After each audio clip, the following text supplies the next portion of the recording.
ಮಂಗಳೂರು ಮಹಿಳೆಯರೊಂದಿಗೆ ಅಸಭ್ಯವಾಗಿ ವರ್ತಿಸಿ ಕಲ್ಲು ತೂರಾಟ ನಡೆಸುತ್ತಿದ್ದ ವ್ಯಕ್ತಿಯನ್ನು ಹಿಡಿದು ಸಾರ್ವಜನಿಕರು ಥಳಿಸಿದ ಘಟನೆ ಮಂಗಳೂರು ನಗರದ ಬೋಂದೇಲ್ ಚರ್ಚ್ ಬಳಿ ನಡೆದಿದೆ. ಅನಾಮಧೇಯ ಈ ವ್ಯಕ್ತಿ 55 ವರ್ಷ ಪ್ರಾಯದ ಸುಭಾಷ್ ಎಂದು ಹೇಳಲಾಗಿದ್ದು, ಆತ ಬಿಜಾಪುರ ಮೂಲದವ ಎಂದು ತಿಳಿದು ಬಂದಿದೆ.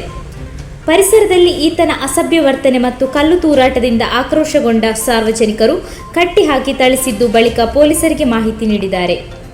ಸ್ಥಳಕ್ಕೆ ಬಂದ ಕಾವೂರು ಪೊಲೀಸರು ಆತನನ್ನು ವಶಕ್ಕೆ ಪಡೆದು ಚಿಕಿತ್ಸೆಗಾಗಿ 108 ವಾಹನ ಮೂಲಕ ಮೆಲ್ಲಕ್ ಆಸ್ಪತ್ರೆಗೆ ರವಾನಿಸಿದ್ದಾರೆ.